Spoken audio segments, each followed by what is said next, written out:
presented the teams to the Right Honourable Earl of Derby, the President of the Rugby Football League. And Bob Ashby is showing him the way. Bob Ashby, the Chairman of the League. And this will be Bob Ashby's and David Oxley's, the Chief Executive, last official Wembley, both retiring. And the Earl of Derby and his father ahead of him, great supporters of rugby league, just having a word now with the Wigan side. Fran Obotica, one of many Kiwis in this party. G. Miles, Australian, Martin Offiah, having a long word with Martin. I wonder, is he asking him how many tries he's going to score? Sean Edwards and Andy Gregory, home from home. He never books his holidays in the first week in May, this lad. He's always here. Kelvin Skerrett, big, powerful prop. Martin Dermott, Andy Platt, about to go on the Great Britain tour along here with Dennis Betts, Billy McGinty, Student, Phil Clark, Steve Hampson, and Neil Cowie. Just one season in the Wigan ranks. And the Earl of Derby really enjoys his rugby league. Such a supporter of the game. Even the knockout cup in France is named after the Derby family. And the sun coming through here now as we approaching kick-off time. And David Poulter, the chairman, done so much to bring many of the world stars, including Darrell van der Velde from Australia, with Lee Crooks, Mike Ford. I think Lee Crooks telling him that we may be underdogs, but we can win this match. Mike Ford appeared with Wigan, 84. Dean Sampson, Tony Smith and Graham Bradley, the star of the semi-final. Tawera Nikau, fast, furious loose forward from another coal mining town 12,000 miles away, Huntly in New Zealand.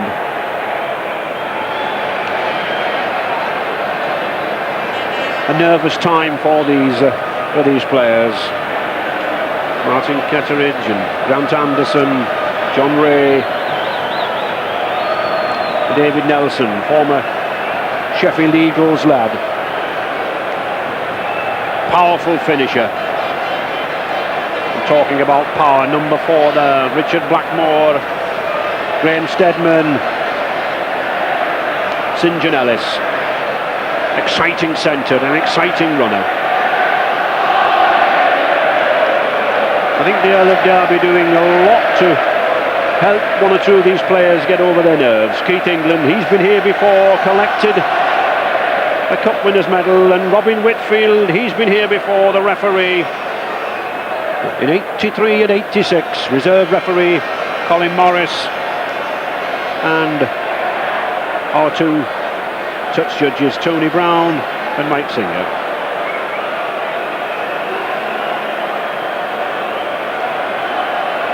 The formalities almost over. Castleford hoping that their team can do what no other team has done in the past 4 years, defeat Wigan. The national anthem.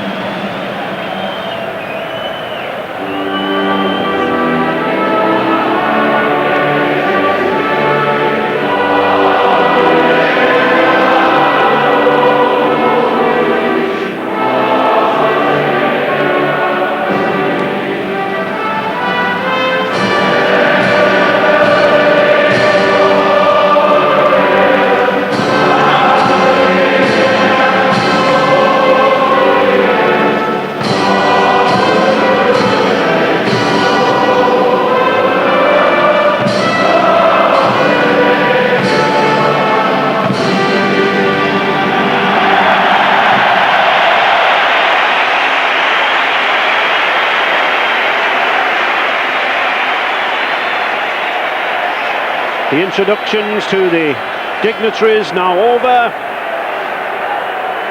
And shortly, the introductions to the crowd. Ross, as an Australian, certainly I don't think it's quite true to say they don't have anything like this down under. Oh, definitely not, Ray. I've been sitting here now for an hour, and the way this crowd's built up, and ever since they've been here, they've been singing songs and cheering. Ladies and gentlemen, every please time a welcome player comes out of that tunnel, it's just electric. I mean, we're sitting up here with headphones on, and we can't even hear ourselves think. It was pretty bad when St Helens and Wigan played, but this is even more exciting than what that was. Joe Lydon, the fullback, former Lance Todd winner. And Martin Afire, his first ever Challenge Cup final. He should relish this occasion. Sean Edwards, keen, eager, played under difficulties with a broken cheekbone last season. Played in every cup round, all 25 of them now. A unique performance.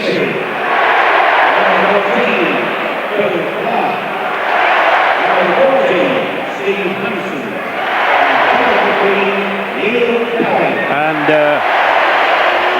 again, Ross, loose forward there, Phil Clark.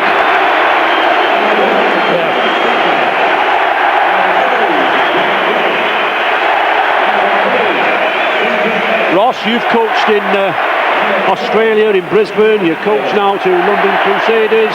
I'm sure you would relish this sort of an occasion. Very much so, Ray. I've actually coached against Darryl Vanderveld back in Brisbane. I was with Brothers and he was with the Redcliffe Club. I know what sort of pressure you'd have these Castleford boys on. It's going to be a good contest. Mike Ford came here as a schoolboy with Oldham Schools. How ironic that they should have been back earlier. Number 7, Mike Ford.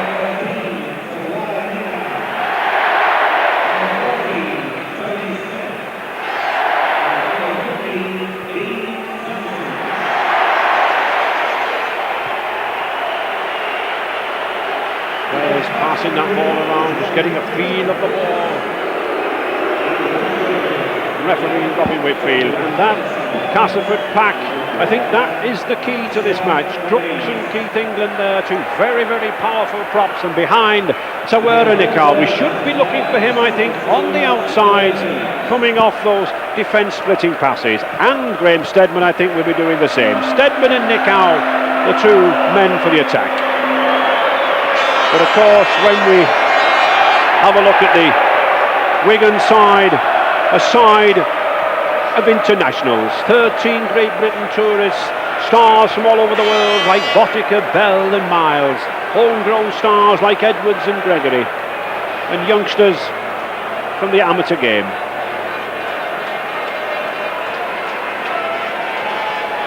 And referee Robin Whitfield there, not many referees have done the toss with a Singapore dollar, but I understand that's what it is.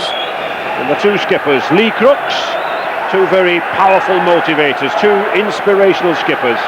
Bell took over from Ellery Hanley when he departed to Leeds, and Lee Crooks, a new lease of life since his £150,000 signing 2 seasons ago from Leeds. And we welcome our friends from down under, TV New Zealand, Sky New Zealand and ABC Australia. And I'm sure there are one or two former Wigan players like Dave Bolton and Brian Nordgren and Cess Mountford watching there and looking like ourselves for a classical Wembley final. Very strong breeze blowing, Ross. Yes, so up here in the commentary box it is strong, but I think down on the field, because of the bowl that they're actually in, it should be fairly still down there. The road to Wembley, much more difficult for Wigan, far harder with that St Helens and Warrington fixture, but it doesn't matter how you get to Wembley as long as you get here. And this is the 80 minutes that really counts. And I think, Ross, Castleford really do have to hold Wigan in this first opening 15-20 minutes, isn't it? Yes, well, Wigan's always been their strongest in the first 15 minutes in this cup competition, and they've got big leads up against every opposition in that period. I'm sure Vanderbilt will have them psyched up enough that this won't happen today. In fact, if we look at the Wigan style, you in the 4 matches in the earlier rounds. They've scored 27 points, and that's when they really do seem to put the hoodoo on their opponents. So, can Castleford hold out? Phil Clark, student at Liverpool University. Calvin Skerritt. Oh, that's good tackling. That's what you call gang tackling. 2 and 3 together. One upstairs and one downstairs. Botica had a sensational impact on rugby league since his arrival from the All Blacks 2 seasons ago. Right, lads, come on, lads. Wigan's 5th successive Wembley appearance. Castleford's 4th in their history, and yet Castleford have never lost here. Lydon. Significant loss that Wigan using Joe Lydon to kick rather than Gregory, as they normally would. I think in this early stages they want to take the pressure off Gregory and let him work himself into the game. Joe Lydon is a big kicker of the ball, and I have seen him kick a ball 60 to 70 yards. So I think it's feasible that he does at those early stages. Yes, I think we should explain Andy Gregory has been in a London clinic all week. He's suffering from a pull muscle at the top of his leg, so will not want to do much kicking. Tackling, fierce in the centre. Crooks relishes the hard work. A test player.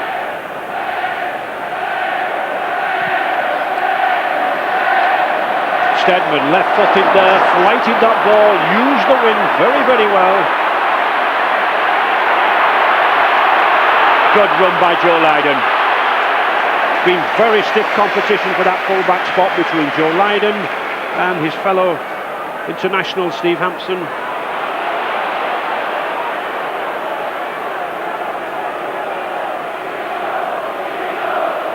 This Castleford side have been training twice a day for the past fortnight, building up on pasta and carbohydrates. Bit of a far cry from my day. We trade on steak pies, I think, Ross. Yeah, we used to have a big steak the day of the game. They certainly don't do that anymore. It really is diets now, isn't it? It's a very professional game. And you can see that by the fitness of the players. Castleford managing to contain Wigan into this half. That's good play by Lydon. But he got himself trapped. John Ray. First touch.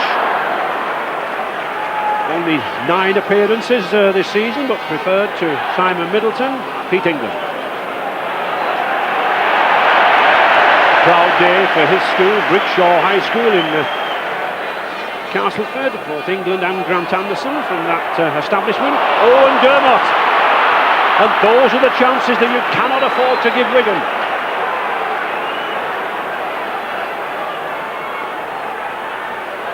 Skerritt. The vital period for the Yorkshireman.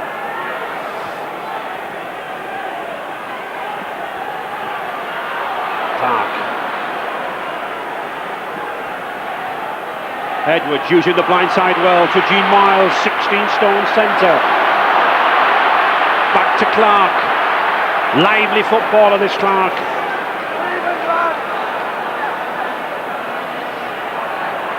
The run around. Trying to launch Dennis Betts. Betts. 86th consecutive match. Tremendous testimony to his fitness. Will Gregory have a little chip kick? No, he gets into a fire. Fire's first move. Was he obstructed? Oh, he scored! A try out of absolutely nothing. And a mistake by Graham Steadman. A tragic mistake. I wondered whether Martin Fire had been obstructed, but like the true professional that he is, he struck, he kept in there, and it was a try. But what a mistake from Steadman, Ross. Well, it was a good pass to Fire, and he's put the little kick through, and it looks like he stopped there, and Steadman's got the ball covered. But Fire, like a good winger, has followed through, put the little kick in, and the ball's come out of Steadman's hands, and Fire's come up with the try. Yep, we can see it here. It's a good pass, good defend. Notice how that pass took out 3 men. The kick, well, The shoulder did go in. It's lost. And it's a try. Yes, here it goes again. All the way out to Afire. Afire's done the right thing. Used his talents. The ball's come loose here. Here it is loose. He just gets his toe to it, pulls it out. And Afire bounces back onto it. I don't think it's the start that Darryl van der Velde or Castleford were looking for, Ray. But it was certainly the one that John Money is. And that was the danger that we were saying to Castleford. Wigan have this uncanny ability to strike in these opening minutes. They put teams behind, and for a side to come back against Wigan, very, very difficult.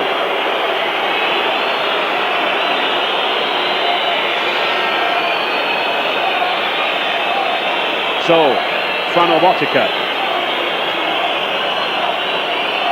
Very, very accomplished goal kicker. Likes them from the touchline, and none better than that. It's 2 points. One slip from Castleford, and the 30,000 Wigan fans are delighted.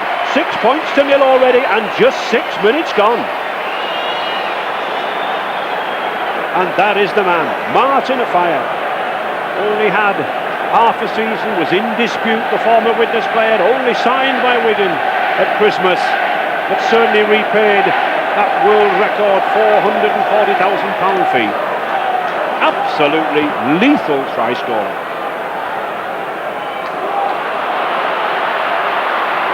Phil Clark.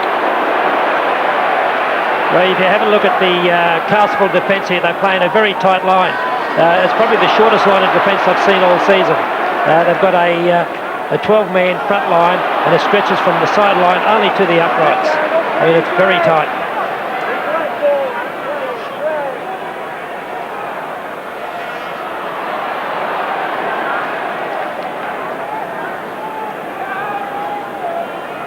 Gregory, weaving, dodging, sending these forwards, driving in.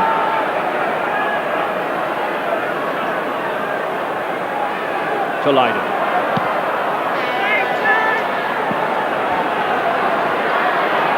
Wigan very keen. Just look at that there. 7 Wigan men standing 10 yards off the receiver of the ball, as they have to do, but they follow in. No way through for Stedman. Powerful tackle there from Andy Platt. Crooks. Good charge from Lee Crooks. Now then, a lot of responsibility on this number 8. He's got to drive his men. Mike Ford. Catteridge.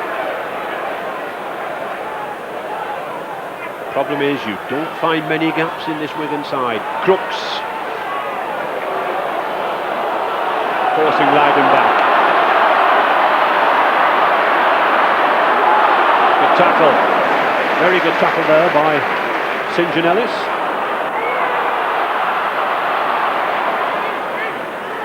Phil Clark.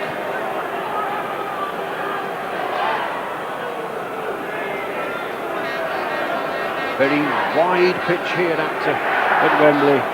Suits a side that throw the ball around. Both of these sides can do that. Sean Edwards. Only 25 years of age, yet already a veteran. The 5th tackle, back again to Leiden, doing all the kicking with Gregory's problem. Oh, Graham Stedman having difficulty again with that swirling ball. Joe Leiden judging it correctly, and I think that wind, Ross, really will cause a problem. Well, it certainly did then, because he was judging that quick kick quite well, and Stedman is a very good handler of it up and under, and as that was coming down, you could see him adjusting himself, and then he only just caught it.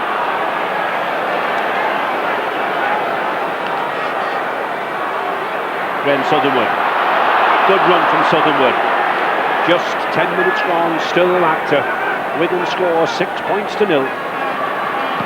Forward. Sabotica.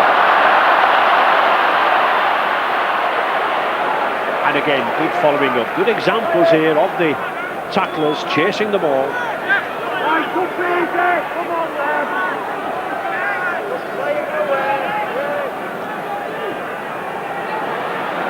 Gregory using Skerritt on these charging runs. Skerritt and Platt. Here he is now, Platt. 30 yards gain by these two prop forwards. No frills, nothing fancy, straight down the middle. Andy Gregory protesting. Didn't think it was a knock-on, but Mr. Whitfield right on the spot, he thinks so. I think Gregory was actually going through the move before he caught the ball. Yes, here's the play of the ball. It's a good pass to Gregory, and he took his eye off the ball just as it reached to him. The ball definitely went forward. It's Wigan's first mistake, and we'll see if Castleford can capitalise on it. Steadman, and a good tackle by Gregory. Steadman cleverly trying to use the blind side. Nelson.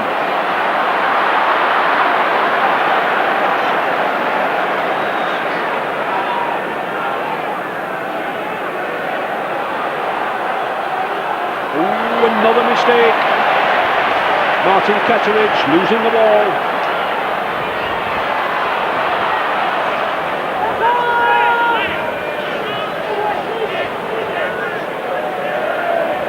Skerritt.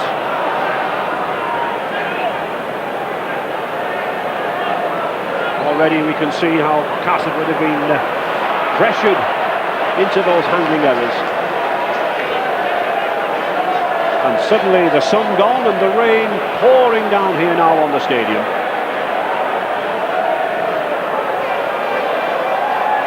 But still both sides moving the ball around. Gregory, that's a good ball to Betts. But that's good tackling. Very good tackling there by St John-Ellis, Castleford number 3. And there is the rain pouring down here. What a transformation in the space of a few minutes.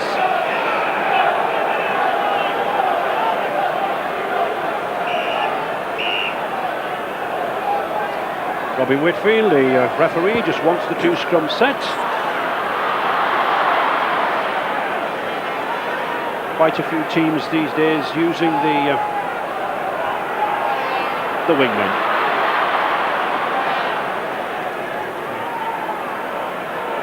Alex, any news from the benches there? The teams going according to coach's plan? Well, I think the Castleford bench are a little bit concerned because they are very worried about making one or two basic mistakes. I mean, that try that Wigan scored, there was a little bit of a query here that Steadman did ground the ball, and once the ball's over the line, it doesn't matter whether he loses it or not, as long as he's put that ball down, and a lot of people down here thinks he did just that. But Castleford seem to be making the basic mistakes, and they can't afford to do that against Wigan. Good cover there from Phil Clark. Back to Edwards. Certainly Castleford can't afford to give any more points away so early in the game. 6 points to 0 to Wigan. Skerritt.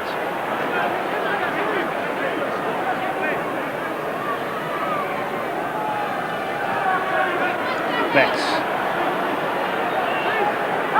One of the former British amateur players. Many people associate Wigan with stars from all over the world, but 6 or 7 players from Wigan St Patrick's amateur club. A prolific nursery for Central Park. Lydon again. Oh, that ball's high, swirling about, but well taken by Graham Steadman. And a good run. Good play. Castleford coach Darryl Van der Velde converted Steadman from a standoff to a fullback with a lot of success. Crooks. Crunching tackle by Kelvin Skerritt. That's a big hit. That was the biggest hit of the match today. I'm sure Crooks felt that one. Nelson. Wigan Ross moving very, very quickly on the outside though, don't you? It's sort of umbrella and cut you off. Yeah, they're not giving Castleford any chance. The only place they can go is up the middle, and they don't seem to be running onto the ball quick enough to be able to do that. Steadman, well taken, well positioned by Martin Dermott. Another one of 13 of this Great Britain squad about to embark down under on tour.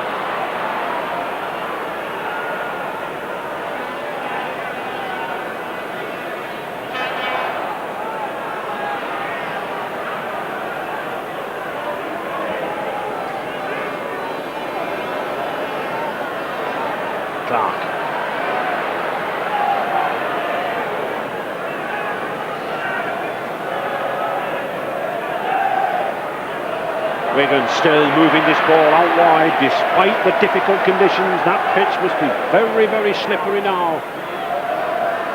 Gregory, was he looking for the drop goal? I think he was. Wigan desperate to get the ball away on the sixth tackle. Nelson's underneath it. But everywhere the Castleford man is, Ross, there's a Wigan tackler, isn't there? Yeah, Wigan are playing a defensive line where they're not adjusting. When Castleford get the ball, they're just holding their spot. And once again we saw Castleford lose the ball, Wigan snap it up and back on the attack. Betts.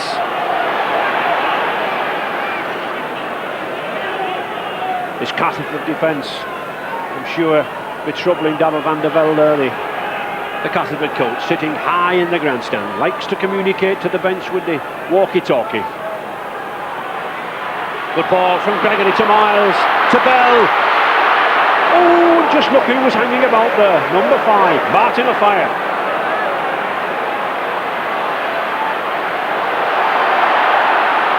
Platt. Again, well taken, but offside.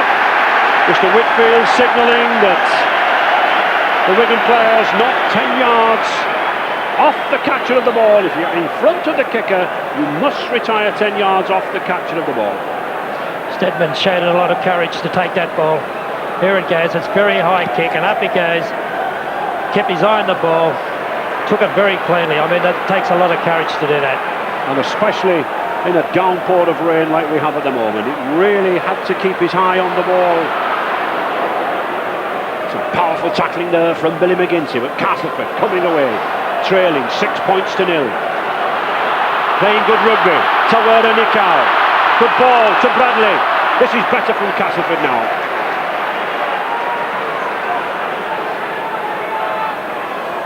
And there's an indication of the conditions these people are playing in, but just look at this handling. Excellent. Mick Forward. Forward pass.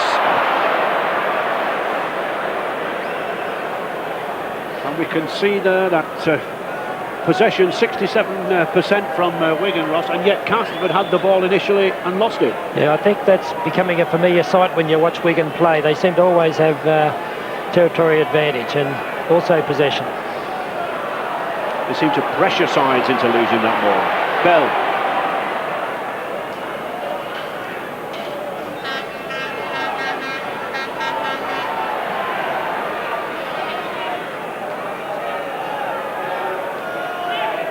Platt, that's a good ball to his prop forward colleague, Kelvin Skerritt.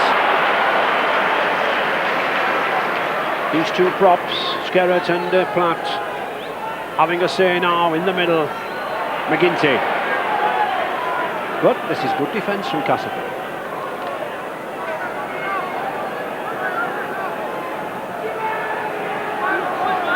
Miles. And for once Wigan lose the ball. Knock on. And just look at Martin O'Fire. He's everywhere on this field. We haven't had a hat-trick here at Wembley. He's picked up one try, and I know he's very, very keen to become the first man to do it. Loves records. Yes, here's Gene Miles in this tackle. He's tried one of his one-arm passes, which he's become famous for over in England, but the ball was spilled out before he could release it correctly. So, Castleford. And black and amber jerseys in possession, but it's those cherry and white hoop jerseys of Wigan that seem to be everywhere into the defence. Alex, certainly Castleford having a lot of problems getting out of this half, aren't they? Well, yes they are, and sitting with me here on the bench I've got two probably delighted players, not in the side today, David Myers and Sam Penapa. Really, David, how do you think the lads are playing? Well, Wigan are just capitalising on Castleford's mistakes. Castleford have made a few uncharacteristic errors. Maybe it's just nerves. They've not been here for a while. And Sam, are you happy with the start of Wigan? Surely the lads look as though they're enjoying this. They look as though they're settled. How do you think the game's going and the game plan? Well, I think the game, according to how they wanted to start, they started well with well-controlled football. Castleford looked to be the ones under a bit of nerves. They're dropping the ball, especially under these conditions now. I think they could be in for a bit of a problem if they don't settle down quickly. Well, thanks very much, lads. There you have it, Ray. It's very exciting down here, and I think Castleford look as though they're under the cosh a little bit.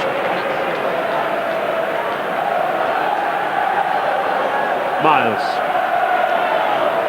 signed for Wigan so that he could play here at Wembley. Wigan chased him for 10 seasons. Oh, there's a good break by Martin Dermott, and there is Sean Edwards. He's in for the second try.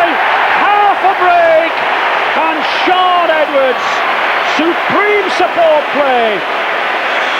The league's leading try scorer this season, and Edwards is there up alongside him. His 40th of the season, and it's Wigan 10, Castleford 0, and Castleford in real deep trouble now. He's such a brilliant player, Edwards. He's certainly the player that they've got to watch down under this year. McDermott's made the break, takes on Steadman, and Sean Edwards, like always, he just appears out of nowhere, and he's just gone over for the simplest of Sean Edwards' tries. There's Dermott, he's made the bust from dummy half, straight up the middle, takes on Steadman, and then there comes Edwards, and no one can get near him. He's just got an open goal line, open try line, and across he goes, slides across. Botica with an easier kick. The rain having relented. It's there, 2 points for Flannel Botica. And Wigan, as they have done throughout the 5 years Challenge Cup reign, within that opening quarter, streak into the lead, 12 points to 0. And I think here we can see just what support play is all about. Dermott, the hooker, makes the one vital break, beats Steadman, but there's the try poacher, Sean Edwards. See, Martin Offiah there was keen to pick up his second try too. He's come off his wing and followed Edwards all the way. He was. Dennis Betts.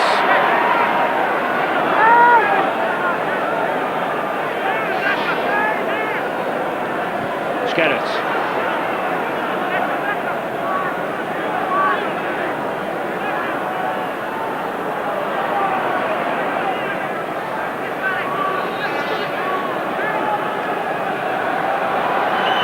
Clark driving in, good football this lad, good pair of hands.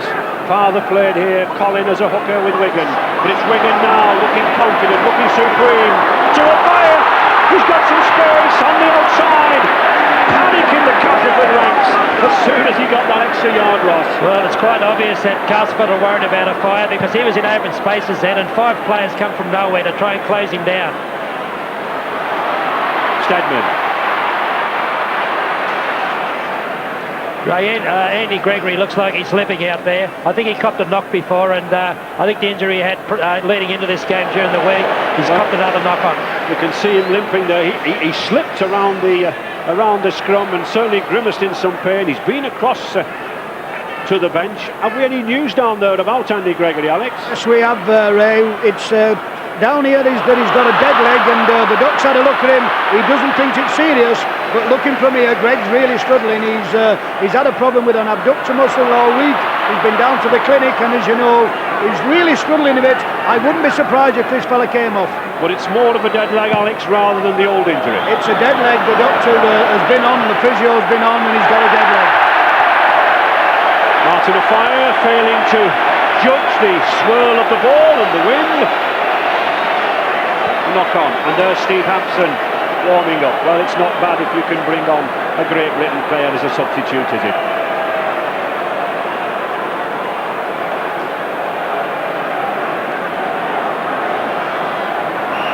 There we see Graham Sutherland going in. He loses that ball. Gregory goes down, and that's where I think the dead leg occurs. But Gregory's still there in his usual number 7 role. Castleford on the attack. Now then, Grant Anderson, the Yorkshireman, really looking for a try. The sun out yet again. Forward to Keith England. This is better now from Castleford. Just 8 yards from that Wigan line. And Mike Ford coming into the game. Good strong run there from Martin Ketteridge. Castleford creeping nearer, forward again. The dummy, can't get it away. Oh, but the knock on again. Yes, I think they're trying to force their passes. They're getting in a position there where they could have scored a try, and they're trying to just go one effort too many. And there we see Steve Hampson, number 14, regular full-back. And we think he'll be coming on. Possibly, yes, for Gregory, who looks to be in some pain.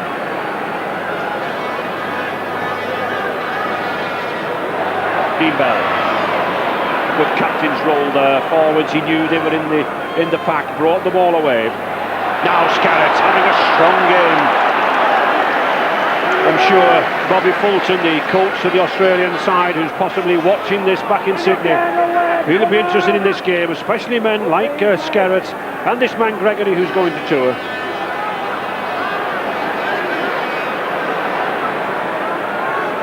Well, that looks a surprise. It looks as if Andy Gregory's to stay on the field and Billy McGinty is to come off. Graham Stedman.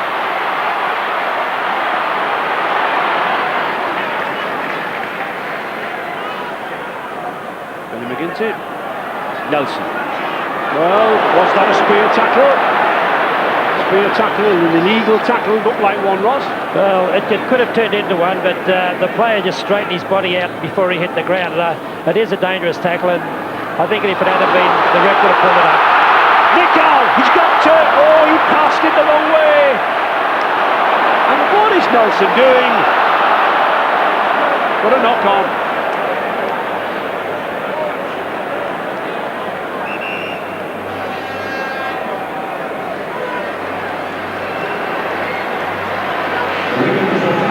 Billy McGinty coming off. Quite a normal move by coach John Mooney. He does spell his substitutes, invariably brings someone on and off the field after about 20 minutes. And this time, Steve Hampson. So Hampson will go to the full-back position.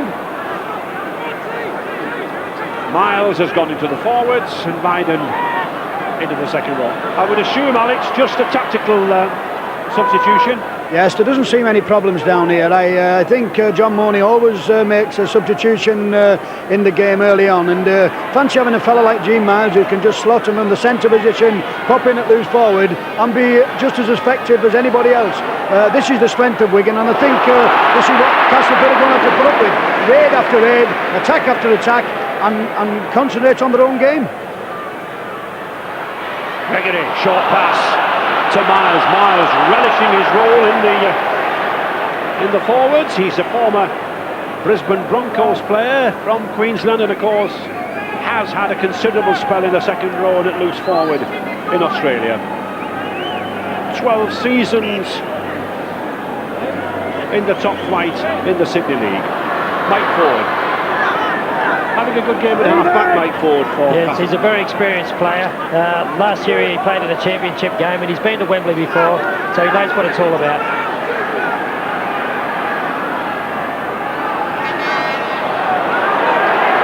This tight defence of Wigan's, Ross, really containing Castleford in the middle, not allowing them to play their natural open game, is it? Well, the Wigan pack's the best in, probably the best in rugby league in anywhere in the world, and yet Castleford seem to be content in taking them on up there instead of moving the ball wide. And while they're doing that, I'm sure Wigan will keep them contained.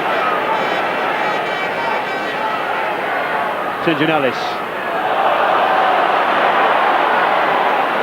Martin Dermond, what a good game this Walker's having. Just 24 years of age, very lively player. Just 10 minutes left in this first half. Wigan leading 12 points to 0. The two tries from Edwards and the fire, the two goals from Botica.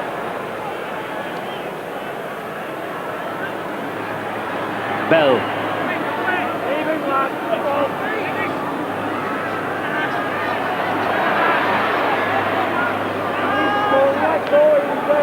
Well, Castleford coming more into the game with possession, but they do have a nasty habit of losing it in the vital spell, don't they? Oh, play on!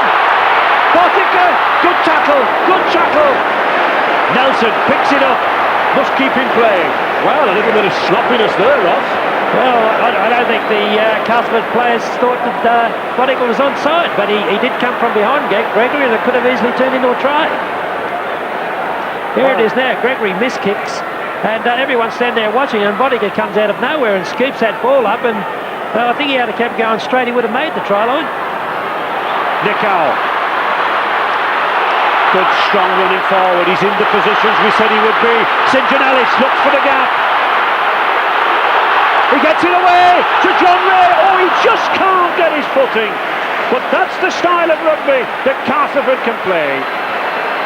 And the kick through, that will be another 6 tackles. Back to Grant Anderson. A more confident approach now. And it's this man, Ford and Nichow, leading the movement. Bradley. He's a quick lad. Played centre for Penrith in Australia, converted to second row. Southernwood. And suddenly these Castleford players want the ball. Ford again. The chip kick to Nelson on the far side. Can he get there? Oh, just misses it. David Nelson. Bargain. £70,000 buy from Sheffield Eagles. Just can't get there, Ross. Well, it's a great technical kick by Ford here. He's put the kick over the Wigan defence, who are up very tight. Nelson comes running through, and possibly a little bit shorter. It would have been a great try. So, Wigan looking a little vulnerable, but still leading 12 points to 0.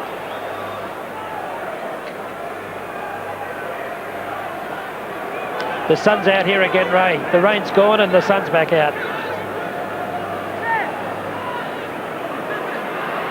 Lydon. Now in the centre row. And Lee Crooks would be hobbling there now with a dead leg. Any comment from the Castleford bench, Alex? What's happening down here now is there's a little bit of panic setting, because Lee Crooks is really struggling here. He's got a knock into his leg, and it's very concerning, but there is a little thought here that they might just bring Dean Sampson on. Certainly Crooks is a very hard man, a very tough lad. He really must be in pain. Good run by Blackmore. Can he get the ball away? He does now then. This is good play from Steadman to Ray. Takes the fire on, but good tackle. Really fast lad is this John Ray, but of course being marked by another very, very fast player in a fire himself. But Castleford significantly attacking down this right flank. Mick Ford to Nichow. And Lee Crooks hobbling off. Well, that is a huge blow to Castleford, Alex, I'm sure. A huge blow. But still, Castleford on the attack. The chip kick again. Nelson forcing Bottiger back.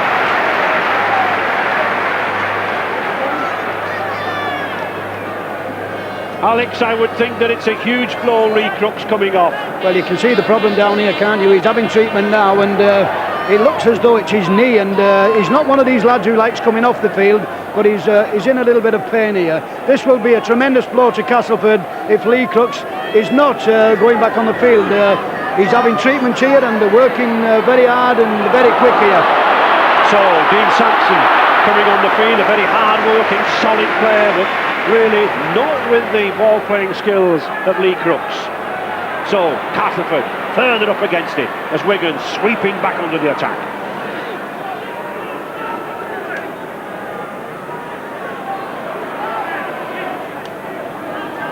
Just 5 minutes remaining in this first half. Castleford desperate to hang in there at 12 points to 0. Platt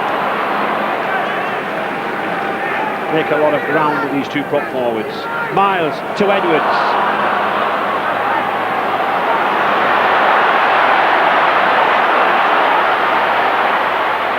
Martin Dermott, the hook, is having a very good game in the loose, Ross. Yes, he's all over the place. Every time the ball's spun around, he's there.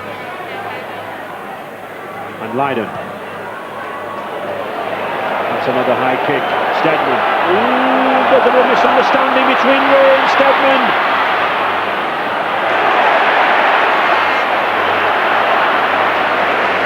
Obviously, no one shouting for the ball. St. John Ellis.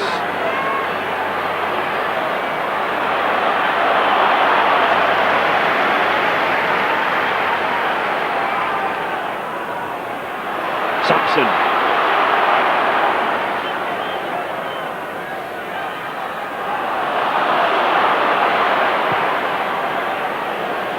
That's a good kick from Stedman, forcing Steve Hampson. Hampson back now in his usual full-back position. Good cover by Mike Ford. Fire looking for the run around, looking to try to get half a gap if he can. They'll not catch him. Good play to Edwards. Significantly, Edwards following a fire all over the field, Ross. Yeah, he certainly is. I tell you what, the people in Australia are going to see a different Martin Offiah when he gets down there for the tour. He's improved that much in the last 3 or 4 years. It's incredible.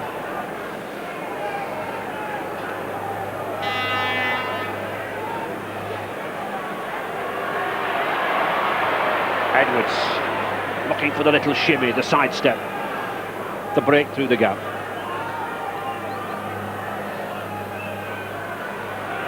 G. Miles, the ideal centre, 16-stone centre, easily can accommodate a position in the pack. Lydon looking for the drop. Oh, it's a beauty! A beauty from Lydon! 40 yards drop goal!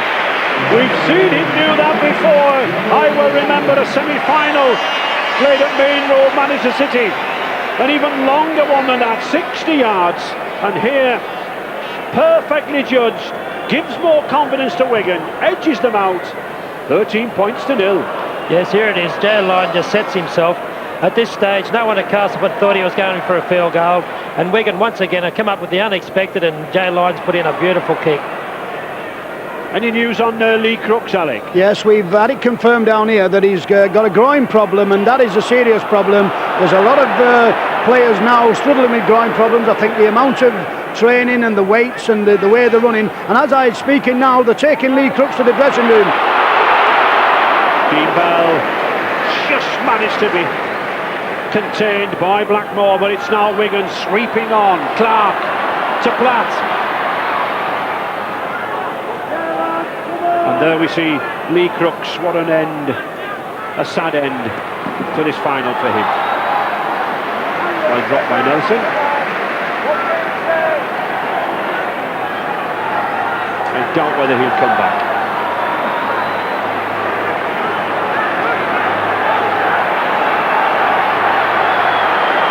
Mick Ford. Can he get the ball away? He does. To Ellis. Good play by Castleford, prepared to open that one. That surely, well, I would have thought that might have been a penalty. Well, Mr. Whitfield signalling that the ball was ripped out. Of course, you cannot steal the ball under the rules as they are at the moment in rugby league, but I think he's given a scrum down. St. John Ellis, I think, making a comment. Scrums level up to now. Edwards going for that gap. Very dangerous, very lively player. Not only a try scorer, but a try maker. Botica. Good defence from Nelson. Clark. Oh, good driving run. Has he got that ball down? No, he hasn't. Mr. Whitfield, perfectly positioned. Says no. The ball held up. And John Mooney, well, nerves chewing at his pencil, but surely he must be very confident to see his side 13 points to 0 in the lead.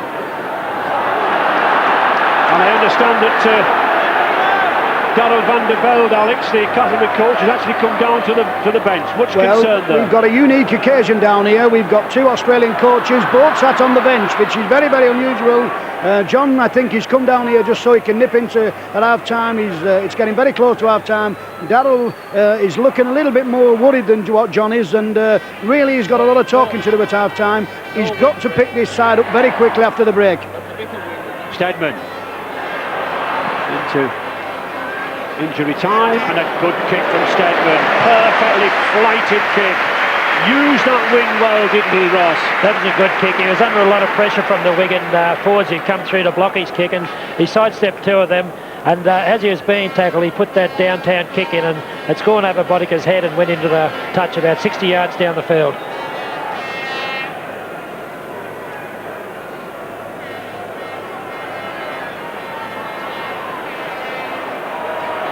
Bodica linked up very well there. Ryden really relishing his centre spot. Bodica, good play. Amson now then, there's Edwards positioned again. The kick, the chase for a fire. Just look at this man go. He's got it. Yes, he is. He got the try. His left hand managed to get there. Sheer pace. I think the kick was more in hope than expectancy, but it's set 2 points to 0 already for Wigan. And is this man Martin Appiah on his way to records? Sean Edwards is the man again. Here he is all day, puts a little kick in. He's just short of the halfway line and gives Martin Appiah a chance for a race to the try line. The two Castleford boys are there, but Martin's pushed his way in between them and gets a hand down, forcing it down for a try. There's Edwards, can see Martin there. He knows there's not much use passing the ball, so he puts the chip ahead. And at this stage, Martin's not even in the race. It's straight between the two of them and over for a typical Martin Appiah try. And this is not just pace, this is strength as well. The two of them, the two Castleford defenders, almost sandwich him out, but just look at that hand go down. It's a try. Scorer, Supri. How dangerous is the combination of Edwards and Appiah going to be? I mean, they're just getting better with every game. I've seen some fast players in my time, people like Brian Bevan, Tom Van Vollenhoven, but this man really is a flyer, isn't he? Well, since he's left Widnes, you know, they've gone backwards. They finished 8th on the championship, and I think it was because of Appiah that they were finishing on top. A kick. Another success from Frano Bodica. 19 points to 0, half-time for Wigan. And Wigan, the Wigan attacking machine, already grinding Castleford underneath. But Castleford troubled by injuries. Let's not forget that skipper Lee Crooks already off the field. We understand that Grant Anderson's struggling. But there's a problem, those handling errors. 6 for Castleford. John Mooney must be quietly satisfied with that performance. Thoroughly professional. Whenever there's a chance, Castleford have had problems. Whenever that chance has occurred, Wigan have been in. And just looking at these Wigan players, they're running to the dressing room. That shows a side who want to get on with the game. Joe Lydon, very keen. Miles.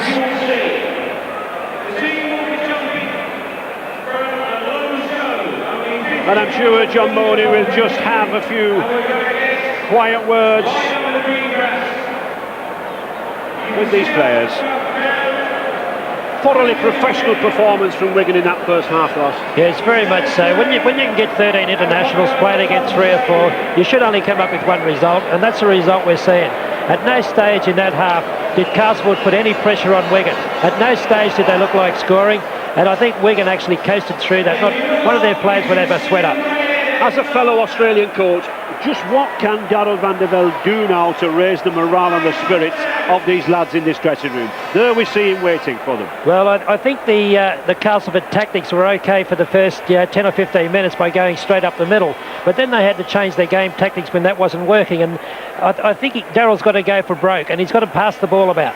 Significant to see John Joyner there on the right hand side. 20 years at Castleford player, Great Britain international and skipper. And that's the task now before those two men, John Joyner and Darrell Velde, to raise the morale. But it's Wigan in the lead, half-time. On the field, rushing.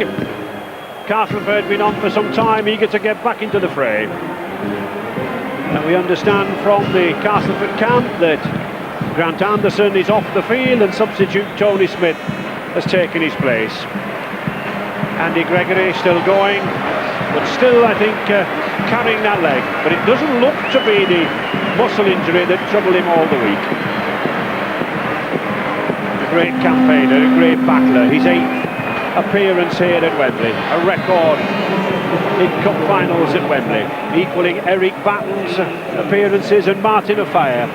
2 tries already, and I think looking for the magical 3, the hat-trick that's never been achieved here before in a Challenge Cup final. And Castleford with plenty to do, but let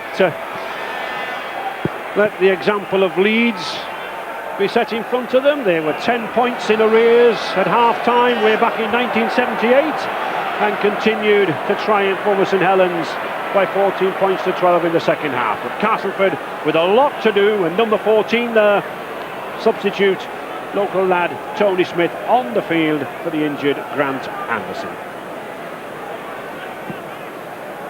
I'd say, Ray, that Vanderbilt has had a look at the game the way we have, and he's probably putting the blame on to Grant Anderson that the ball's not getting out to the Castleford centres. And I'd say he's got Smith out there to do exactly that job. Plenty of experience, Tony Smith. I've seen him many occasions at Weldon Road this season. Platt, Dermot, handling, running, and now kicking hooker. Putting David Nelson back in these corners. This is what Wigan like to do. Send the team scuttling back to the 2 corners. Send up the tacklers like Clark and keep them penned here. Dean Sampson. Alex, any particular reason for the substitution for Tony Smith and Grant Anderson? Tactical or injury? We've got 2 problems down here, Ray. That young Grant Anderson has got a knee problem, and he doesn't look like he's going to go back on. But Lee Crooks might be going back on within 10 minutes. And just why I'm sat here now, I've got another lad who's unlucky to miss this final, young Ian Lucas. Ian, how do you think this game's going? I think it's going very well for Wigan. 19 minutes out of time, we've not scored at all. We've got a good game plan, we're sticking to the game plan, and things are coming up for us. So John's team talk was quite easy, not very difficult to do at half-time, was it? Well, that's right. I mean, players are sticking to the game plan, so that's all good. So Ian Lucas, very unluckily missing this Wembley final with a broken arm, and Offiah missing the try with a very good tackle from Castleford wing John Ray. The roar, the chants of Wigan roaring around this ground. Great army of fans. Mike Ford, former Wigan player, starred here with Wigan in previous cup final in '85 and also with the Oldham schools in the '70s.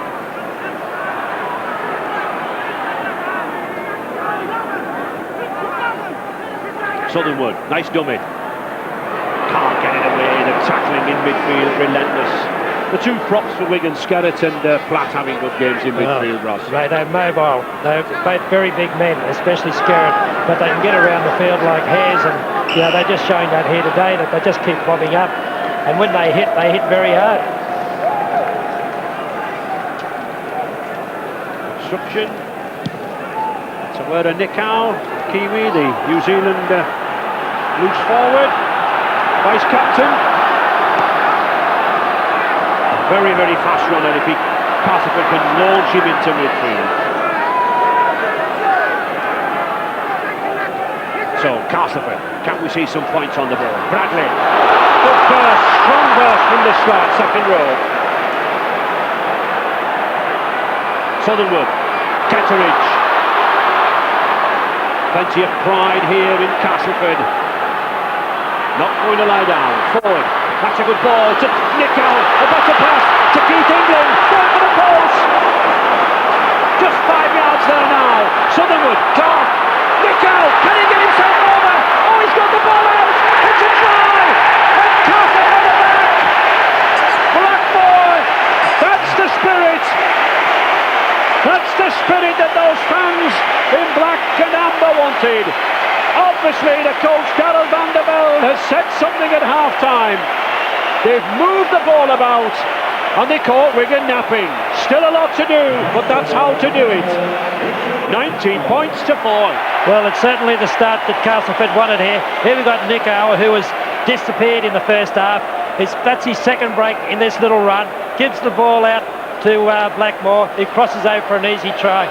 But the work was definitely done by Nick Howe. Here he comes, he's charged onto it. He's taken on 3 Wigan players, still manages to release it. And Blackmore standing out there unmarked and crosses for what Darrell van der Velde and Castleford really needed a great try. Very well worked try. Just look how Nick Howe stands up in the tackle, gets the ball away. That's the hallmark of a quality forward.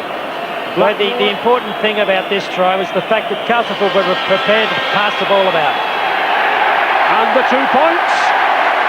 2 points from Martin Ketteridge. So, I mentioned that fight back of Leeds back in 1978. Are we to see the fight back from Castleford in 1992? 19 points to 6. And the sun shines down yet again. Good movement of that ball. Nick Howe powers through, holds himself into 3 tackles. Good support play again by Ford and Sampson and Blackmore.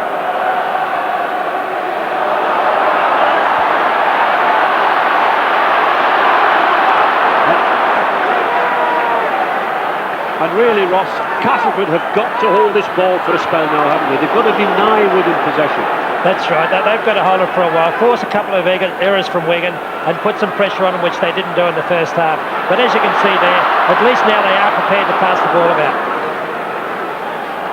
And Alex, I understand you've got Grant Anderson down there. Well, I've got a very disappointed young Grant Anderson with me. Grant, fill us in on the injury, please.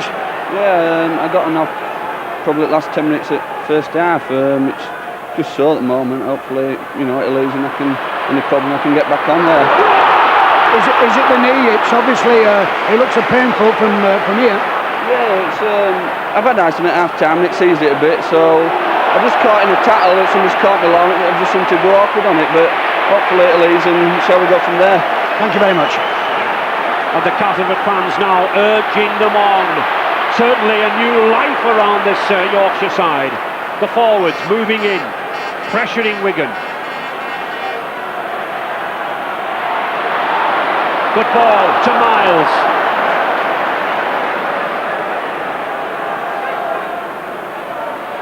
Sean Edwards looking to get that ball out to the wings.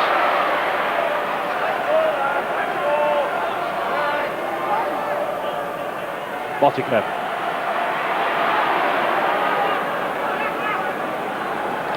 And the 5th tackle, the Castleford wings scurrying back deep, looking for that kick. There it is.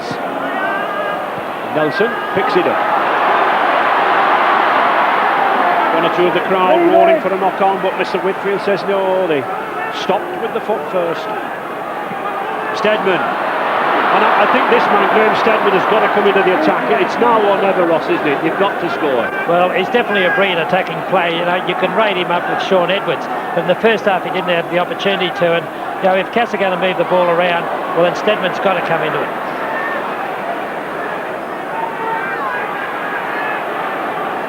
Castleford have got to keep hold of this possession. They've got to deny Wigan. Oh, the break!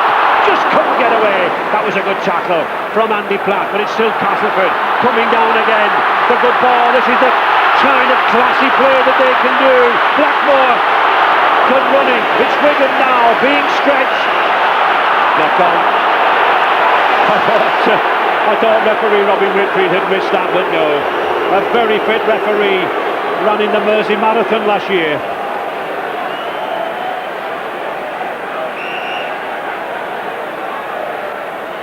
So that's the loss of possession that we were saying Castleford could not afford. And Billy McGinty, the £80,000 buy from Warrington at the beginning of the season. He's wondering whether he comes on or not, and Andy Gregory is coming off. The dead leg proving a little difficult. I think Coach John Mooney is quite right. No matter what the quality of a player, what the reputation of a man like Gregory is, if you are not fully fit, Wembley will find you out. So Sean Edwards, accustomed to the scrum half role, brings Joe Lydon in.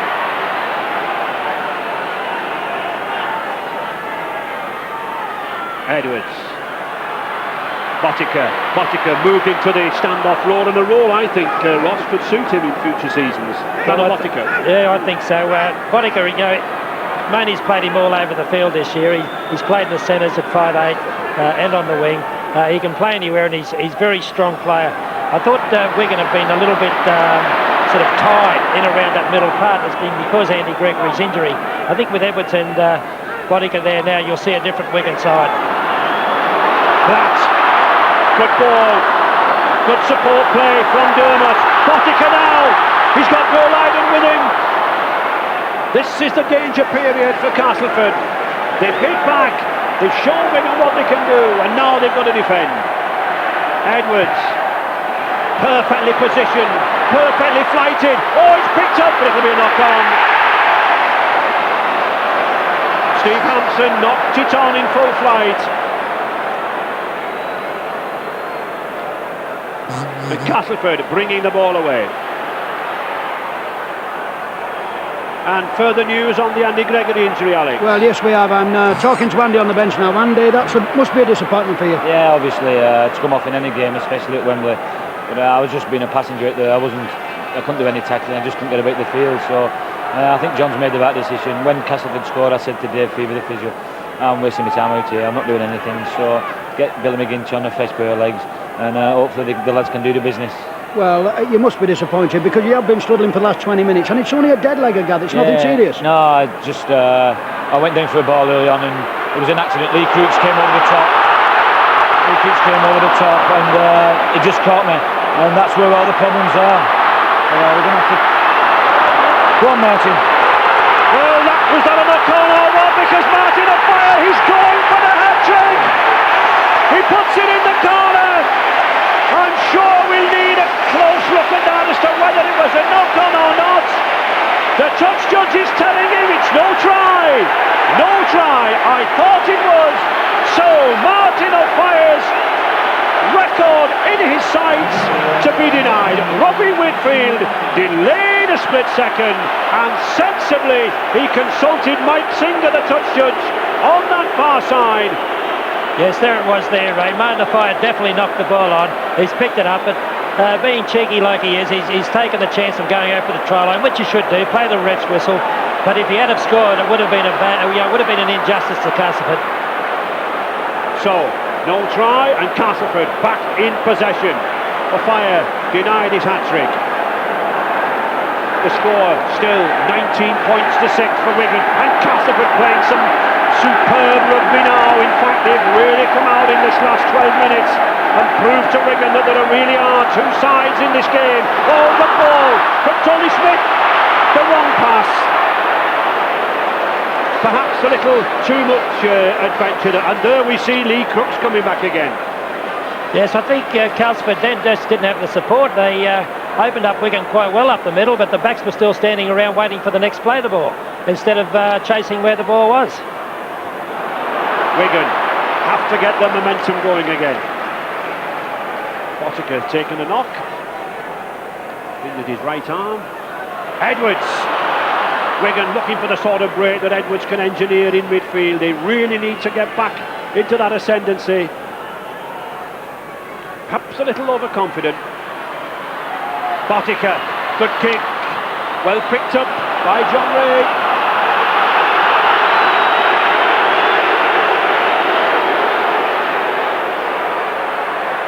Stedman using his pace well. That's good rugby. Oh, Blackmore slipped. Powerful lad, this Richard Blackmore from the Otahuhu club there in New Zealand. I'm sure the viewers over there will be delighted with that run. But it's Castleford splitting this Wigan defence apart now. Bradley.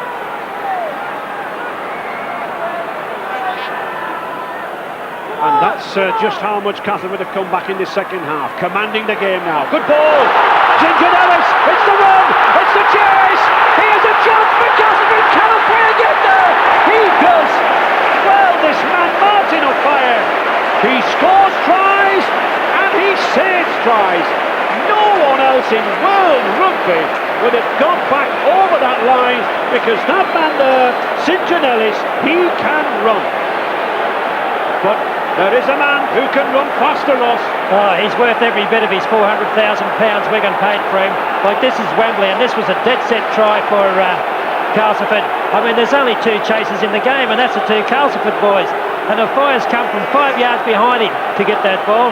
And the last 4 or 5 yards, he's just come from nowhere.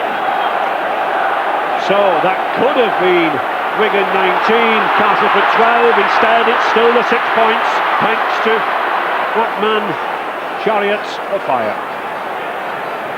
15 minutes gone in the second half. St John Ellis denied a try. So, excitement all around, and it's Castleford again. Dean Sampson. They really are splitting this Wigan side apart. Keith England. Suddenly, it's all Castleford, Ross. It certainly is. But, as we said, they had to move the ball about, and they are doing that. It's causing Wigan to spread wider in defence. But they keep, when they get a trying opportunity, they keep doing these little mistakes, like that kick then. It was just a nothing kick. And this lad, this hooker, under 21's hooker, Graham Southernwood, he's breaking up the middle, isn't he? Oh, he's having a good game. He's matching McDermott in every department.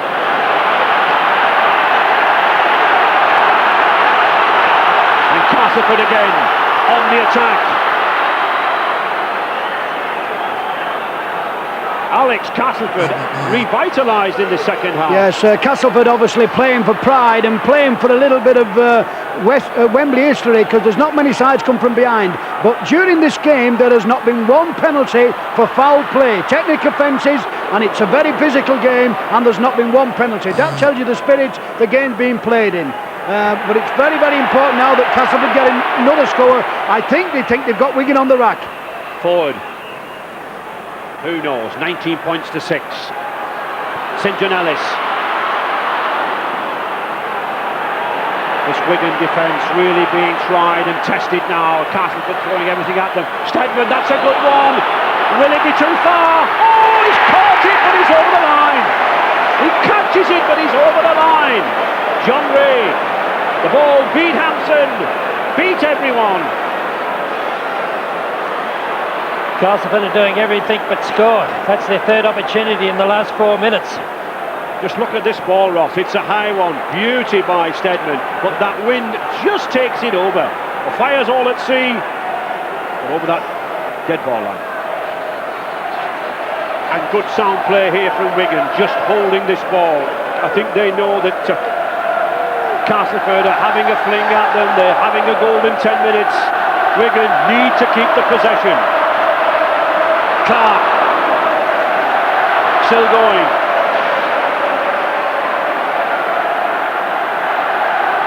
Edwards, the nice slip ball inside. Gene Myers. Dermott. Good handling. Phil Clark again. Reminds me of an old-time forward. Billy Iverson from Workington, the way he can slip that ball. That's a good pass. Here's an overlap on this outside. To Wigan. Cuts him inside. Yes! He thinks he's in at the corner. Wigan come back. Having been on the rack, Wigan suddenly race back, and Stevie Hampson, the substitute, is in at the corner. Would you believe it? Castleford have thrown everything at Wigan for that proverbial kitchen sink, and Hampson comes back and picks up the try.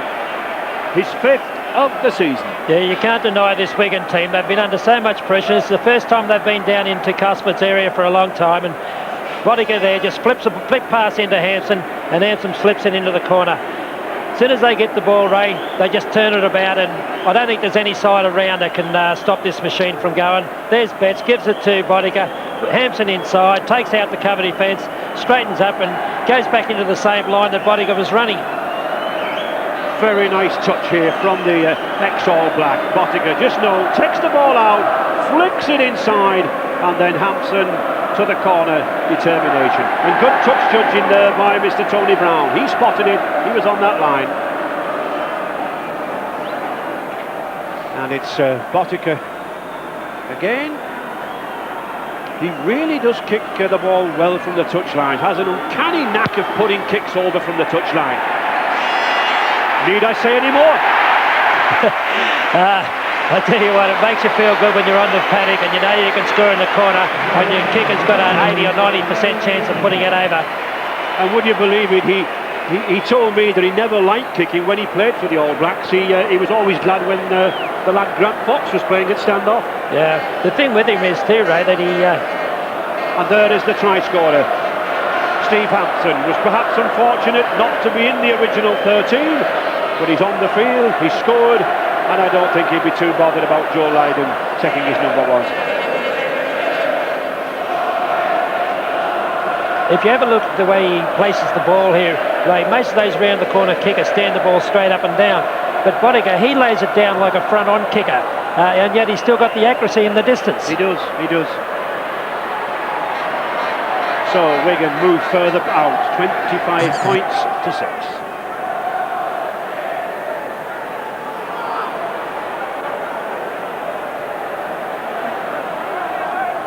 And it really gives you some appreciation of the quality of this Wigan side. I mean, Castleford produced a spell of rugby that probably would have put paid to any side in the country, and yet not so. Certainly is, Ray. But they had enough pressure on Wigan then for them to fall apart. They're missing Gregory, so they were missing a leader. But instead, they've got enough players there who can score tries. And when they had the ball, within 6 tackles, they've come up with a result. And there's the possession, 2-1 for Castleford. Let Wigan score the only try of the second half. Boddicker. Edwards, once again, penning Nelson back in this corner. Now then, let's see, can Castleford reproduce that magical spell just after half-time when they move this ball around. Graham Stedman. Nice dummy. Good ball to John Ray. Good play.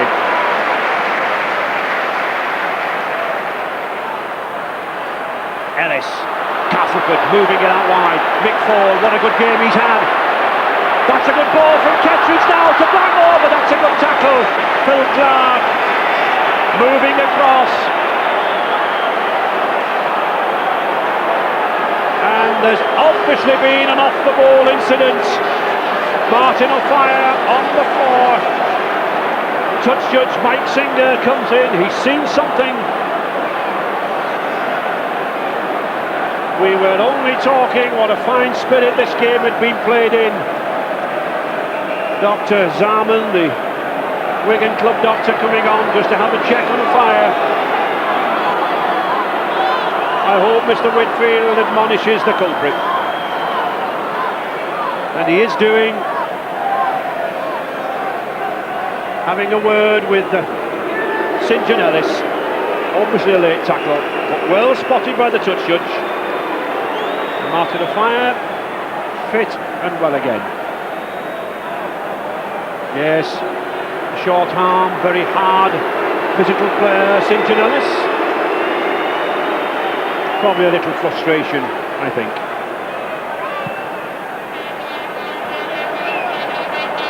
Yes, here it is, Ray.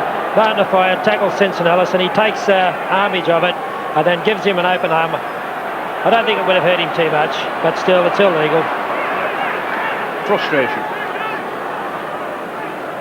Platt powering in again. £140,000 buy 3 seasons ago for Wigan. Platt, Dean Bell.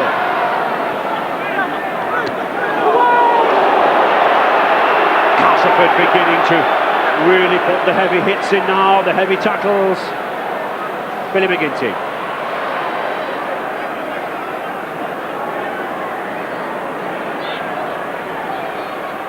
Neil Cowie, yet another Great Britain tourist warming up to come on the field. Hampson, Wigan beginning to move back into top form again.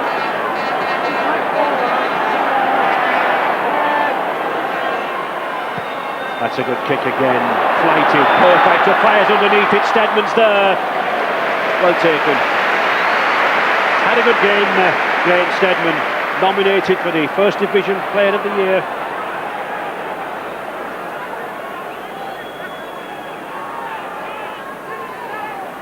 That's a nice pass. Nice play there between Southernwood and Keith England.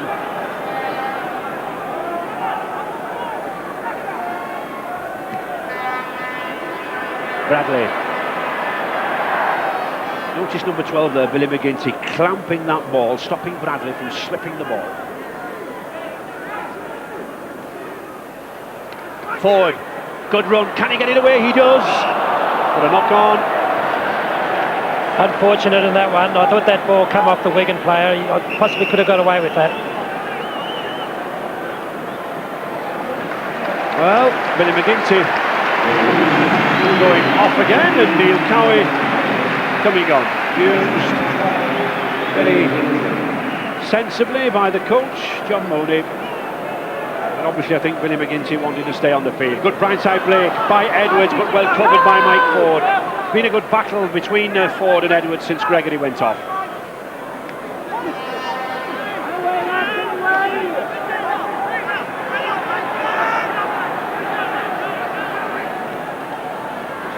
Betts.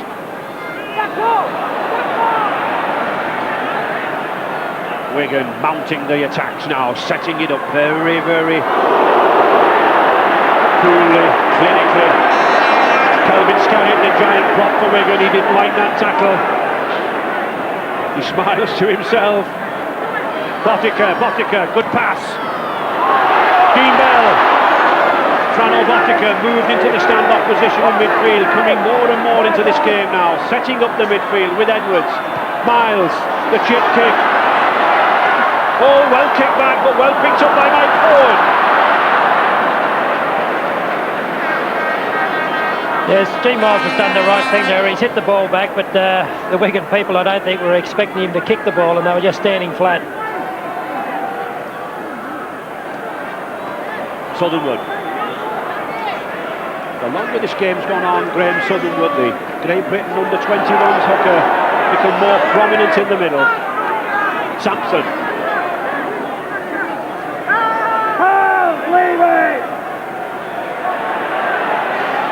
Nicow.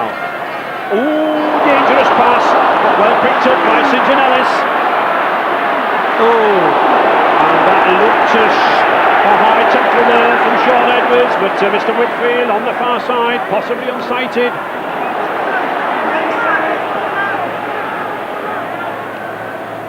Ford. Good ball to Bradley.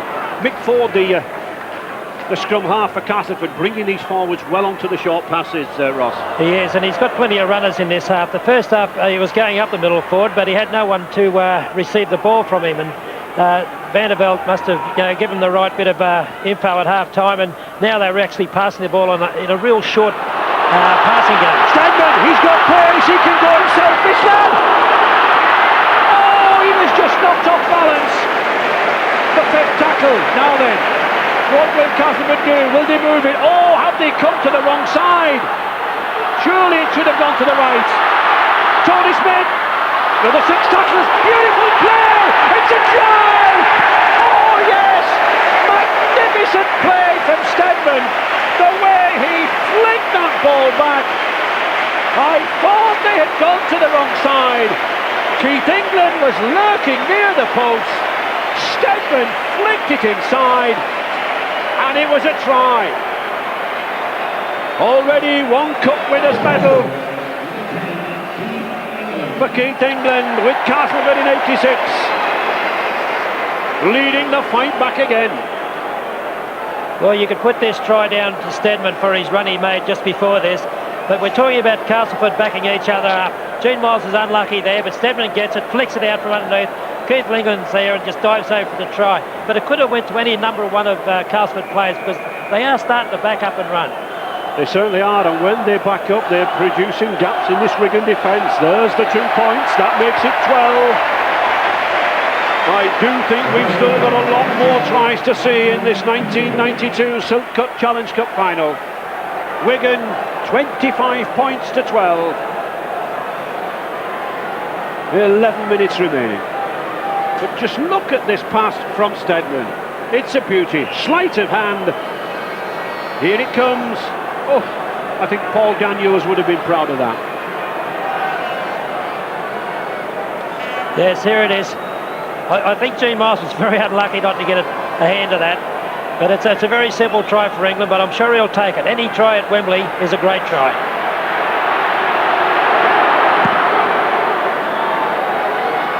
To Ford.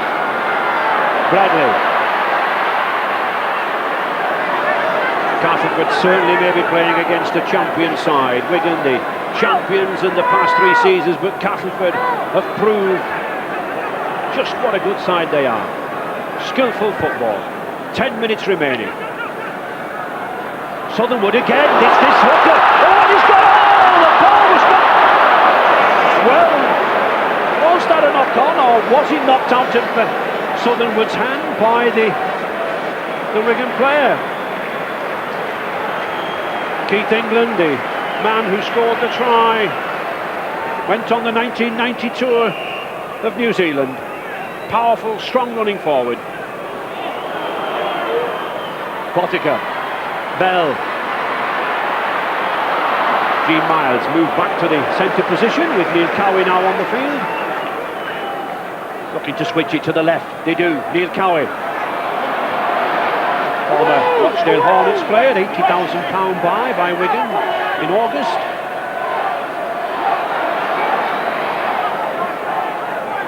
Farmer Bottiker from the North Shore Club there in Auckland. Edwards looking to, well, I think they were looking to launch Martin a fire, but he'd come in field to try to pick up a gap or two.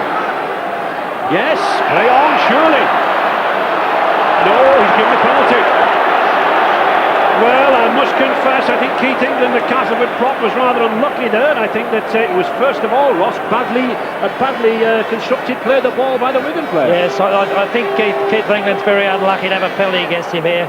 As you can see, Neil Cowie struggles in this tackle. Keith England comes over and puts him down in a good tackle, stands up in the correct position to mark him. Edwards is having a look around the field. I suppose he wasn't. When you look at it on replay, he was offside.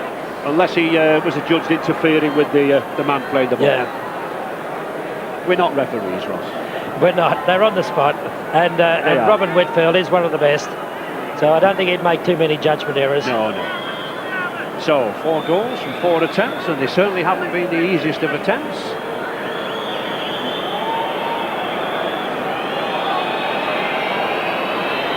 And you know, this is his first penalty, first shot at goal from a penalty. And as you were saying, Ross, the ball sloping forward at a considerable angle as Bottiker comes in. He really just stroked the ball beautifully, flights it perfectly between the posts, punishes England's mistake. 2 more points, 27 points to 12. And once again, Ray, that 2 points come after Castleford had just made a break up the middle of the field and were possibly unlucky not to score a try themselves, but they dropped the ball. Wigan have come up with it, and within 6 tackles, they've scored another 2 points. They can turn defence into attack every time they touch a ball.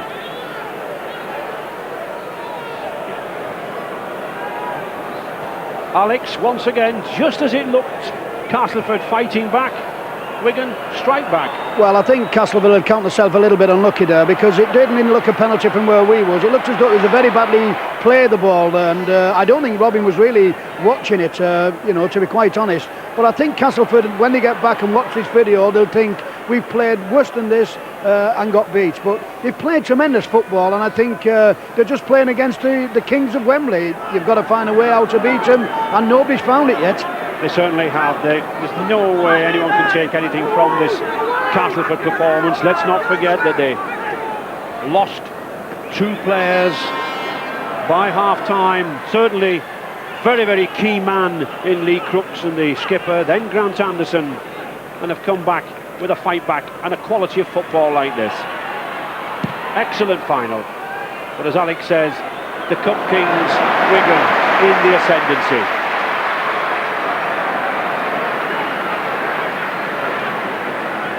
Their 25th consecutive Cup victory, stretching back, way back to that defeat against Oldham back in 1987. Come on! Keith England. Those two opportunist tries of Martin Defies in the first half, Castleford are going to suffer for.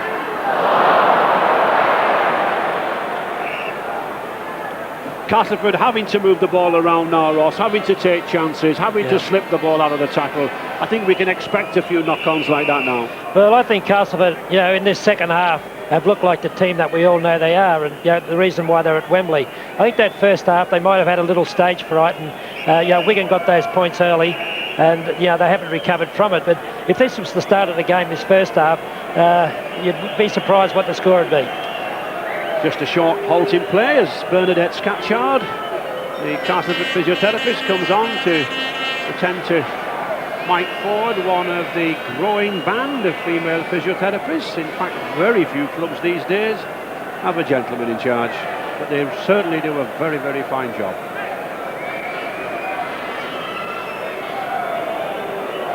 Yes, good play by Mike Ford.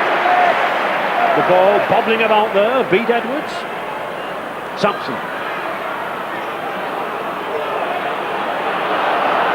Good, strong, powerful run by Sampson, the former Stanley Amateurs lad. England can't take anything away from this Castleford pack. Worked and toiled all day. Nickau. Perhaps Nickau, Ross, standing a little too close to the rucks to play the balls, really, to have the effect now. He is. He does most of his damage when he's coming into the back line off the 5/8 or off the centre, but as his game's progressed, he's come closer and closer to the play the ball. Botica has the chance, can't quite get there. Good play by Bradley. Good cover by Bradley in the second row. Coming back. Ellis shrugs off Edwards, loses it. Blackmore touches that, he's offside. Knock on. Instinctive reaction there from Richard Blackmore to pick that ball up, but he would have been offside. Now then, a chance for Wigan.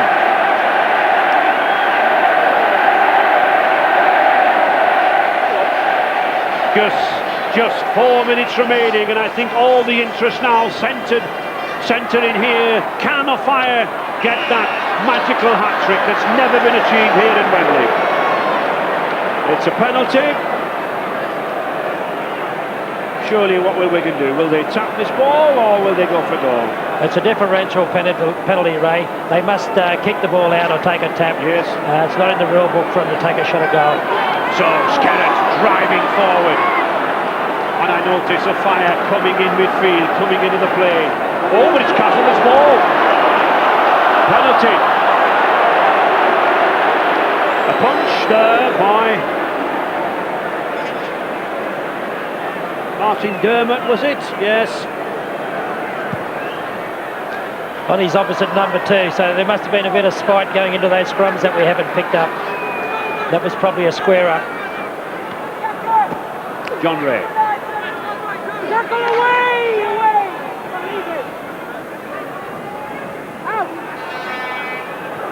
Keith England. He's certainly done his work today, Keith England. He's been one of the better forwards on the field. I think you would be hard pushed to fault any player on this field today, Ross. It's been an entertaining game. Just Castleford, I think, have really come up against the side that I think is rather unique in world rugby. That's right. When you're looking at a Great Britain side contained in one team, you've got to play extraordinarily well to be able to beat them 13 against 13. So Castleford probably have played to their maximum. Blackmore took a knock forward, never stopped trying.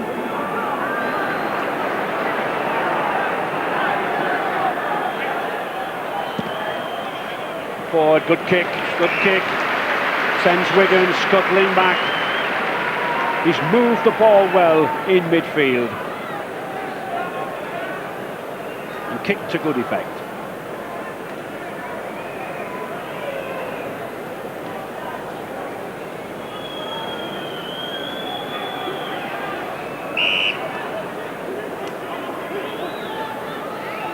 So 2 minutes remaining. Botica, that standoff. Bell. One or two very, very tired players here. This Wembley turf saps the energy. Very few sports now with players as fit as these men. Skerritt gets it to a fire. Oh, is that a high tackle? No, says Mr. Whitfield. Around the chest. Wigan. Miles, good ball, back to Edwards. But still this Castleford defence coming up very, very quickly. Darrell van der Velde, the coach from the former Redcliffe club in Brisbane, done a very good job with these Yorkshire players. The fifth tackler, Dermot, back to Lydon, looks for his second drop. And in fact he finds his second drop. Superb drop goal by Joe Lydon. 28 points to 12 for Wigan. And Lydon's second drop goal. How easy does it make it look? He's just got all day, big stretched out leg, plenty of follow through, and the ball goes over. It could have went over from the halfway line. Superb effort, 1 minute to go. Dropped with ease by Joe Lydon. Botica.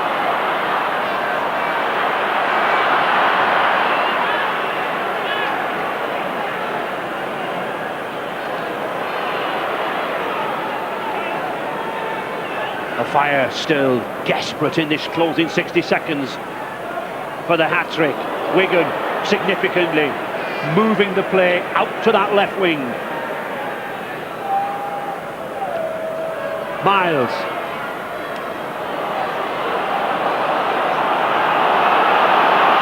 Castleford back in possession.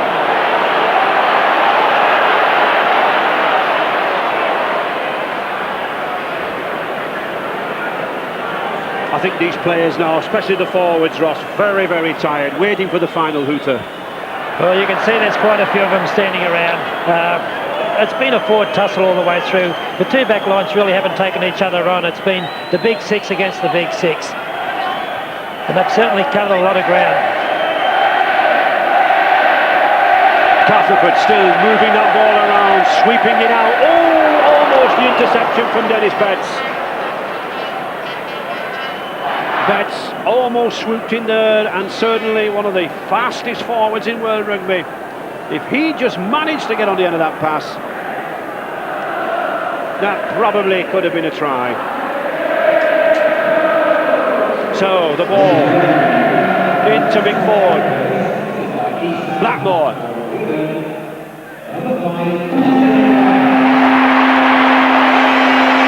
And there is the Lansdowne Trophy winner, named after the former New Zealand player and manager, Martin Offiah, and Wigan, the hooter goes. The Challenge Cup winners for the 5th consecutive year, 28 points to 12. A superb game and a superb effort from Castleford. Let's not decry them, but John Boney, surely one of the greatest of coaches, 3 consecutive championships and 3 Challenge Cup finals. Happy with that. That was a tremendous performance. How do you rate that, going down with the games you've seen before?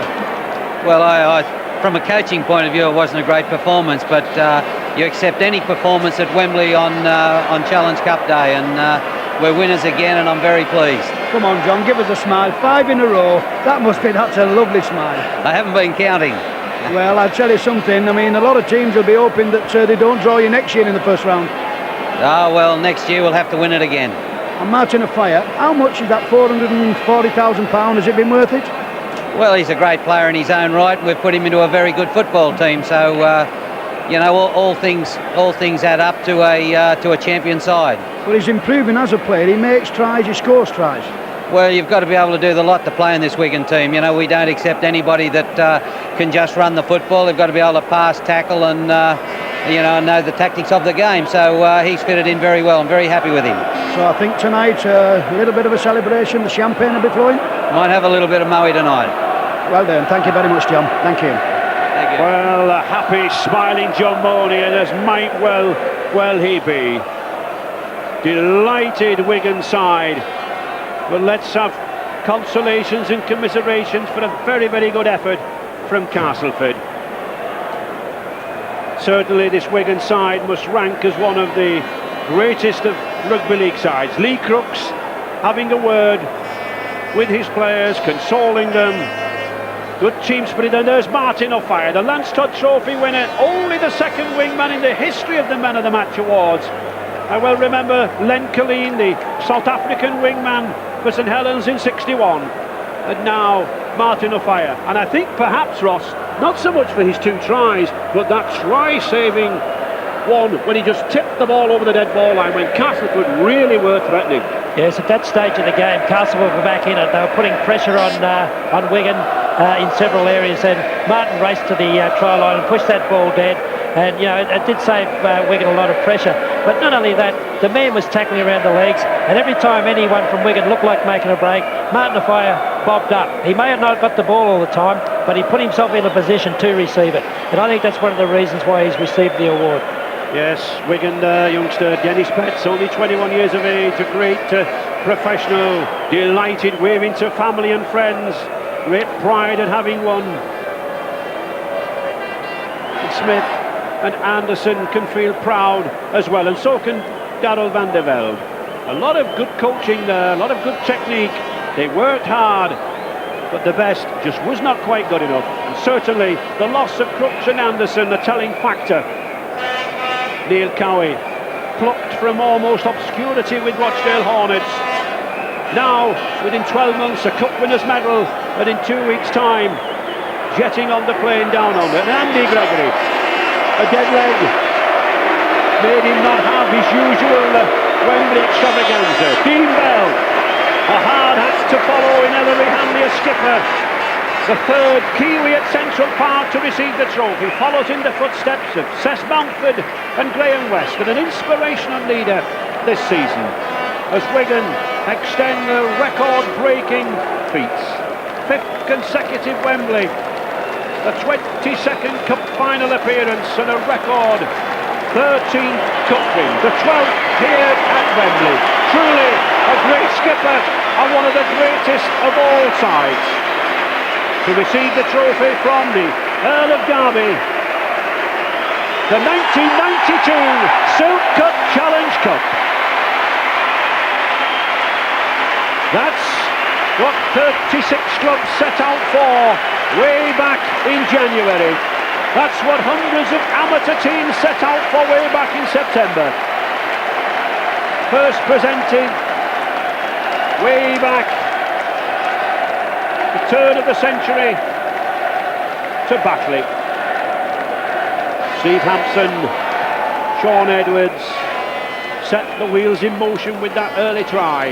Martin Dermott and Billy McGinty. Fran O'Botica, 2 years a rugby league player, 2 years at Wembley. Neil Cowie and Gene Miles achieved his lifetime's ambition from Australia.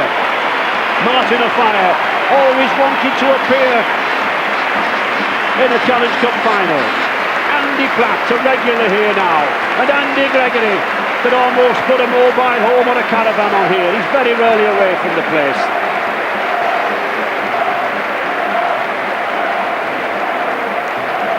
Martin O'Fire, sheer speed on the flanks.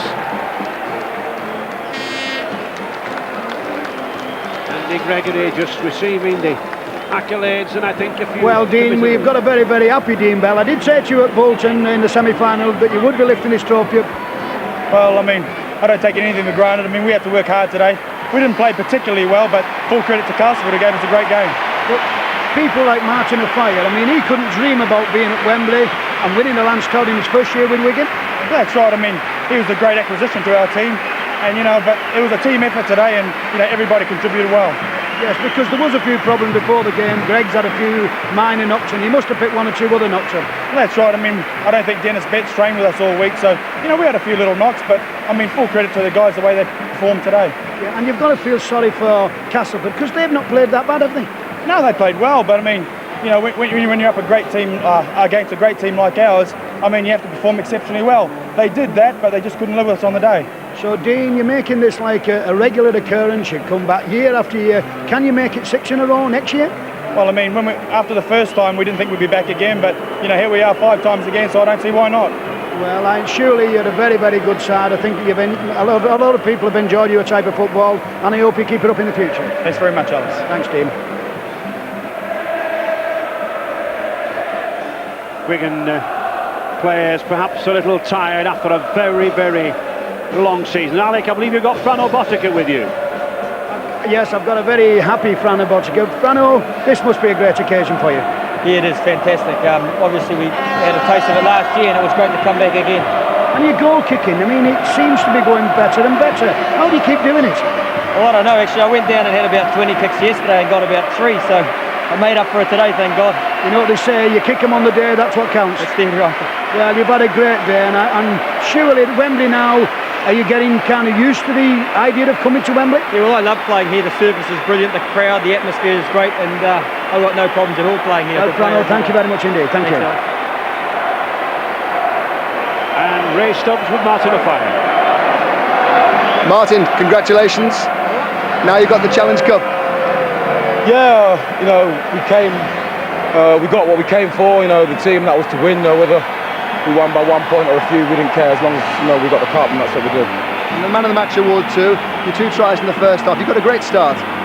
Yeah, we did. You know, it's nice to get the Man of the Match, but you know, those aren't really things that I cover. You know, and I would have liked to have got the 3 tries, and you know, I was disappointed that I managed to cross the line 3 times, and the ref pulled me back for 1. But I suppose you can't really be upset if you won the Lance Todd. Not that I feel that I deserve it. You know, I think people like Giz, Sean Edwards, he played pretty well to control the side.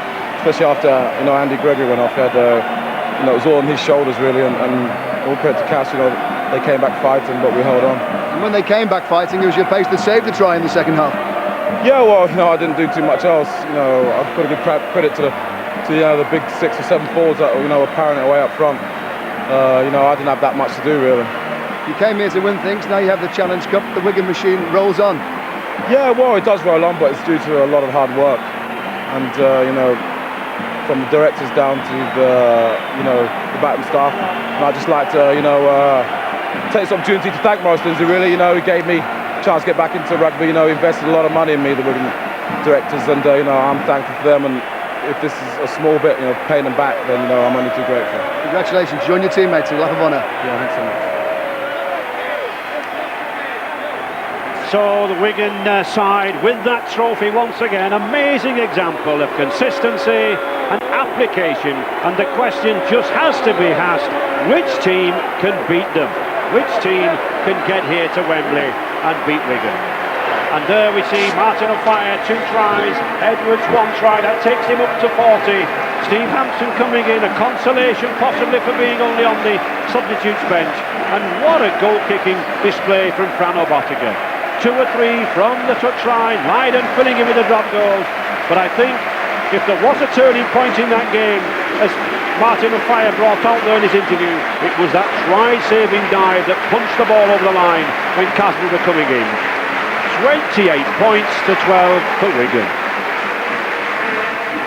So the Wigan machine goes on, and Gary Schofield of Leeds has been watching it all with us, and I'll pose the question to you, Gary. What kind of team can beat Wigan on a day like this?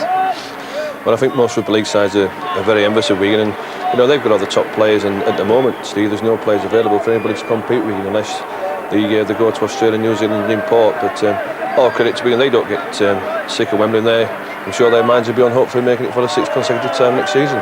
Speaking as a man who's got to face up to them in the Premiership semi-final next week, what encouragement did you take from today? Well, hopefully there may be a few injuries that Wigan have picked up, and some of their players may not be available, but Wigan will celebrate tonight. I'm sure they will, a professional outfit, and they'll be preparing for the Premiership semi-final next weekend. That's the very happy scene that'll be on the back of the papers tomorrow. And Martin O'Fire, Lance Todd Trophy winner, what did you make of his performance today? Well, his performance was tremendous. He scored 2 tries, unfortunate not get a third one, but the reason why I think he got the Lance Todd was that try-saving moment that he did in the second half, where he came from. Again, someone must have shot him out of a cannon from, because he was never in the hunt for it, and he beat St John Ellis for about 2 yards, and if Castleford had scored then I'm sure that they could have run Wigan a bit closer. And John Money there, it's all become a rather familiar scene now for the Wigan coach, but how would you sum up his contribution? Well, John is a great coach, obviously, with the players he's got, but his man management of all the star players Wigan have must be excellent in the behind the scenes hard work that he does there to keep everybody happy and to keep them performing week in and week out and not getting tired of winning major trophies. And you know, you've got to put a lot of credit down to the coach, not just for his tactics but his man management of all the players. Okay, the day here belongs to Wigan once again. Gary Schofield, thanks very much indeed for your contribution today. Very important soccer day, as we've been saying all along. So as the seconds tick away on the football season and the league programme, let's give you an update on what's happening. First of all, in the